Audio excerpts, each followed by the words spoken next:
Gempa bumi merupakan salah satu bencana alam yang sangat sering terjadi di Indonesia. Maka dari itu, hampir semua masyarakat Indonesia mengetahui apa gempa bumi.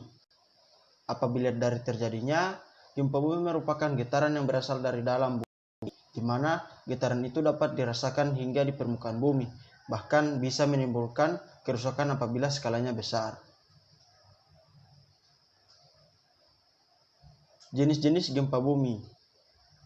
Gempa bumi vulkanik atau kegunung apian. Sesuai dengan namanya, yakni vulkanik, gempa bumi ini terjadi karena aktivitas vulkanisme atau kegunung apian. Gempa bumi vulkanik terjadi karena adanya aktivitas magma. Aktivitas magma ini terjadi pada saat gunung berapi akan erupsi. Maka dari itu gempa ini dinamakan sebagai gempa vulkanik. Yang kedua, gempa bumi tektonik. Selain vulkanik, salah satu gempa bumi yang sangat terkenal di Indonesia karena keganasannya, gempa bumi yang dimaksud adalah gempa bumi tektonik. Gempa bumi tektonik merupakan gempa bumi yang terjadi akibat adanya aktivitas tektonisme, yakni pergeseran lempengan-lempengan tektonik secara mendadak, yang mana mempunyai kekuatan yang sangat kecil hingga yang besar. Gempa bumi tektonik terjadi karena disebabkan oleh pelepasan tenaga yang timbul karena pergeseran lempengan plat tektonik yang menyerupai kerat yang ditarik dan dilepaskan tiba-tiba. Yang ketiga, gempa bumi tumbukan. Jenis gempa bumi selanjutnya adalah gempa bumi tumbukan. Gempa bumi tumbukan merupakan gempa bumi yang disebabkan oleh jatuhnya meteor, asteroid, maupun benda-benda langit lainnya ke permukaan bumi. Tumbukan benda langit tersebut dengan permukaan bumi akan menghasilkan getaran yang akhirnya disebut dengan gempa. Selanjutnya, yang keempat, gempa bumi runtuhan. Gempa bumi runtuhan merupakan gempa bumi yang terjadi akibat runtuhnya sesuatu, baik itu tanah, batuan, maupun bagian atas dari litosfer bumi lainnya. Keruntuhan ini biasanya disebabkan karena di bagian dalam litosfer tersebut berongga. Gempa bumi runtuhan umumnya terjadi di daerah pertambangan, kemudian di daerah pegunungan kapur, lereng gunung, atau pantai berdinding curam, maupun di daerah goa. Gempa bumi runtuhan ini jarang terjadi karena memang tidak selalu tempat-tempat tersebut mengalami longsor. Selanjutnya, yang kelima, gempa bumi buatan. Gempa bumi buatan merupakan gempa bumi yang disebabkan oleh manusia, yaitu yang disebabkan oleh aktivitas manusia. Aktivitas manusia yang menimbulkan gempa bumi buatan ini berupa aktivitas yang besar dan menimbulkan banyak getaran. Beberapa contoh aktivitas manusia yang menimbulkan gempa bumi buatan antara lain peledakan dinamit, peluncuran nuklir, peruntuhan gunung, dan lain sebagainya.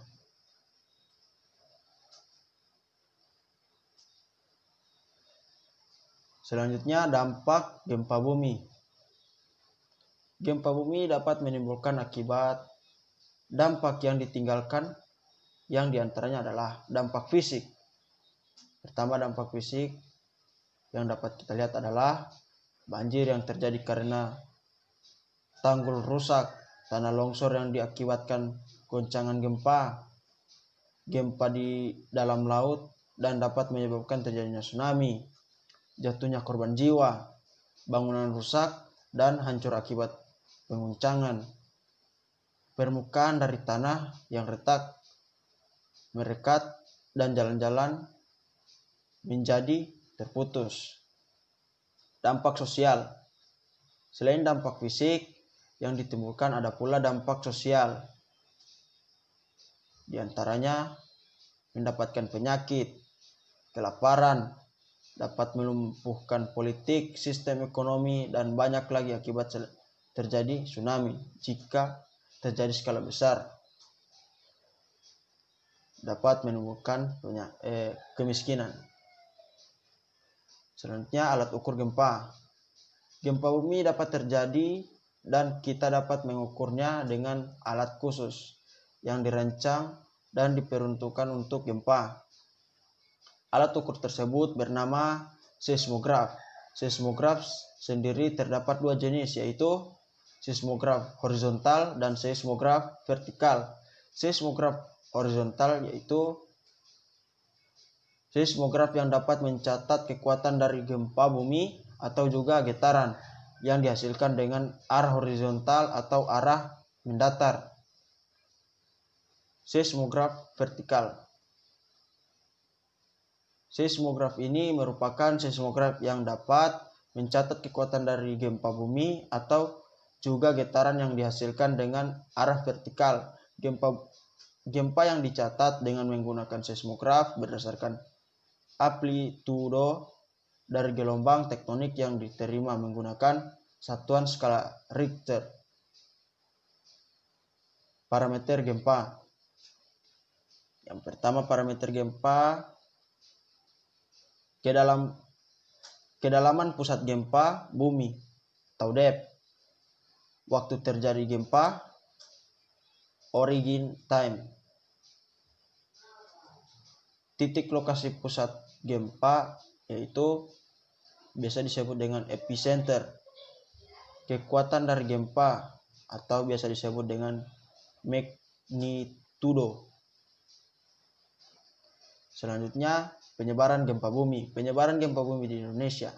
Indonesia merupakan daerah pertemuan lempeng, sehingga daerah yang dekat dengan zona subduction tersebut rawan gempa. Daerah-daerah tersebut antara lain adalah sepanjang pantai barat Sumatera dan pantai selatan Jawa, daerah sebelah barat Pulau Sumatera dan sebelah selatan Pulau Jawa, daerah Kepulauan Nusantara dan Pulau Bali, Pulau Sulawesi dan Maluku, Irian bagian utara. Pembagian daerah aktivitas gempa bumi berdasarkan sejarah gempa.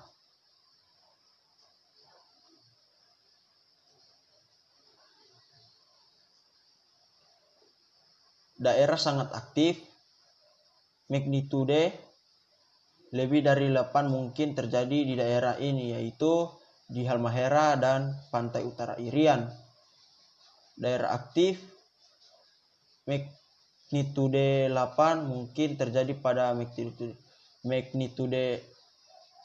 7 sering terjadi, yaitu di lepas pantai barat Sumatera sampai selatan Jawa, Nusa Tenggara, dan Banda. Daerah lipatan dan retakan magnitude kurang dari 7 mungkin terjadi, yaitu di pantai barat Sumatera, Kepulauan Suna, dan Sulawesi Tengah.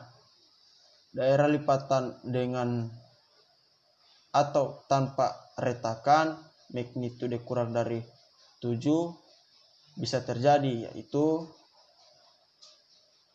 di Sumatera, Jawa bagian utara, dan Kalimantan bagian timur.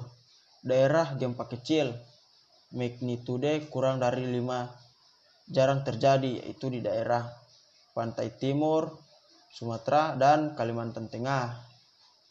Daerah stabil, tidak ada catatan sejarah gempa, yaitu di daerah pantai selatan Irian dan Kalimantan.